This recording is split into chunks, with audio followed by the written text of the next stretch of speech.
بسم اللہ الرحمن الرحیم۔ ناظرین، ہمارے اکابرین میں سے ایک بہت بڑے شخصیت امیر شریعت سید عطا اللہ شاہ بخاری کی بہادری، ہمت، جرأت اور ان کی تحریکی جد و جہد اور ان کے جیلوں میں جانا، تمام واقعات، اسی طرح ان کے عاجزی کے واقعات، ان کی سادگی کے واقعات آپ نے پڑھے ہوں گے۔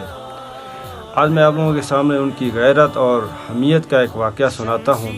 یہ جنرل ایوب کا دور ہے۔ پہلی مرتبہ ہندوستان سے سکھ پاکستان میں آئے تو لاہور کے باسیوں نے ان کا خوب استقبال کیا، ایسا استقبال کیا جیسا کوئی اپنے رشتہ داروں کا استقبال کرتا ہے کہ وہ عمرے اور حج سے واپس لوٹیں۔ امیر شریعت سید عطا اللہ شاہ بخاری نے اخبار پڑھا اور ان تمام واقعات کو پڑھا تو بہت زیادہ بے چین ہو گئے اور ان کا خون کھولنے لگا۔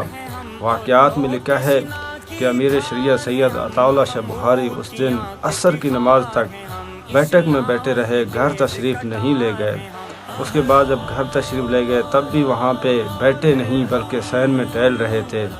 جب ان کو چائے کی پیشکش کی گئی تو انہوں نے کہا کہ آج میرا خون کھول رہا ہے کہ انہوں نے کن مقصد کے لیے 1,00,000 جوانوں کو کٹوایا، 60,000 بیٹیوں کو انہوں نے سکھوں اور ہندوؤں کے حوالے کیا، اور اسی طرح فاطمہ اور عائشہ نام کی لڑکیوں کے بطن سے ہرنام سنگھ اور لچھمن سنگھ پیدا ہوئے۔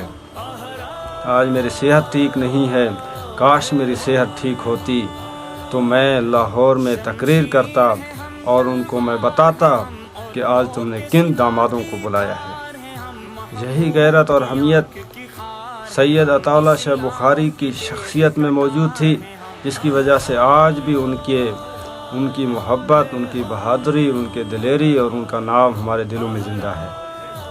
اور اگر اسی طرح کی غیرت اور اسلامی حمیت تمام مسلمانوں کے دلوں میں زندہ ہوتی تو آج ہم اس دور سے نہ گزر رہے ہوتے، ان پستیوں سے نہ گزر رہے ہوتے جن پہ ہم گزر رہے ہیں۔